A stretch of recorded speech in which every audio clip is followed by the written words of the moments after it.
آج 9 سال بعد ہم جوزف کالونی کا جو سانحہ ہے اس کو یاد کرتے ہیں، اور ان سب لوگوں کو یاد کرتے ہیں جن کی زندگیاں متاثر ہوئی تھیں اس انسیڈنٹ سے۔ آم، جب یہ جوزف کالونی کا انسیڈنٹ ہوا تھا تو میرا ادارہ the Cecil and Iris Chaudhry foundation, ہم سب سے پہلے وہاں پہنچے۔ We were the first to reach Joseph Colony, اور ہم نے وہاں پہ جس طرح سے بھی اسسٹ کر سکے تھے ہم نے لوگوں کو اسسٹ کیا۔ ایک چیز تھی کہ ہم نے وہاں پہ فیملیز کو سپورٹ کیا، ان کو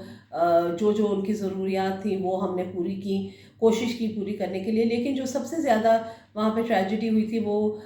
لوگوں کو سائیکولوجیکل افیکٹ جو اس انسیڈنٹ سے ہوا تھا وہ ڈیل کرنا بہت ضروری تھا، خاص طور پہ بچے۔ مجھے پتہ چلا تھا کہ جوزف کالونی میں 600 سے زیادہ بچے تھے،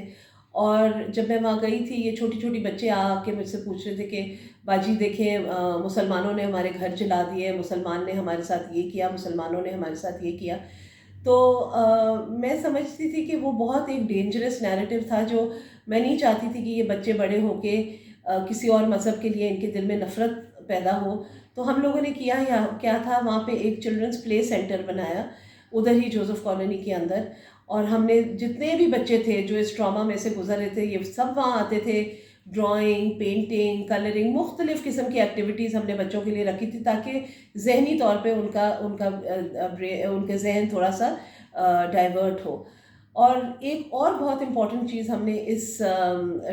پلے سینٹر میں کیا تھا کہ جتنے بھی والنٹیئرز میرے وہاں پہ کام کر رہے تھے وہ سب مسلمان تھے، کہ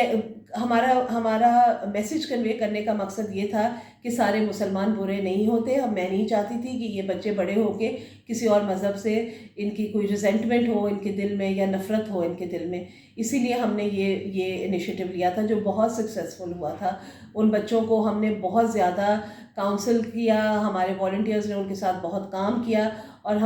میں سمجھتی ہوں ہم نے ایک بہت بڑا مائنڈ سیٹ چینج کرنے میں ہمارا ہاتھ تھا۔ دوسری بات یہ ہے کہ جہاں تک وہاں کے ریزیڈنٹس ہیں جن کے ساتھ یہ ہوا تھا، 300 کے قریب گھر جلائے گئے تھے۔ ہماری زندگیاں تو نارمل ہو جاتی ہیں، ہم تو ایک انسیڈنٹ کے بعد آگے چل پڑتے ہیں، لیکن ان کے ساتھ جو ہوا، جن کے ساتھ یہ چیزیں ہوئی تھیں، وہ آج تک اس ٹراما میں رہتے ہیں۔ بے شک ان کے گھر بنائے گئے تھے، ان کو نئے گھر دے دیے گئے تھے، لیکن وہ جو ذہنی ٹراما ہے وہ ختم نہیں ہوتا۔ اور آج کے جو پاکستان ہے اس میں ہم نوٹس کرتے ہیں کہ یہ موب وائلنس اتنا زیادہ ہو گیا ہے کہ تو اس کو سمجھنے کی بہت ضرورت ہے ہم سب کو۔ گورنمنٹ نے تو اپنا کام کرنا ہے اور اپنی طریقے سے بہت ضروری ہے گورنمنٹ کے لیے کہ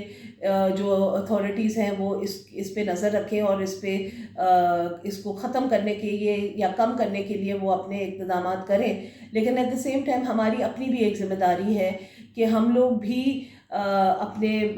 اکٹھے ہو کے، یونائٹڈ ہو کے اس چیز کا سامنا کریں۔ تو آج کے دن ہم ان سب لوگوں کو یاد کرتے ہیں، اور ہماری یہ دعا بھی ہے کہ پاکستان میں آئندہ کسی کے ساتھ بھی اس طرح کی زیادتی نہیں ہو۔ بہت شکریہ۔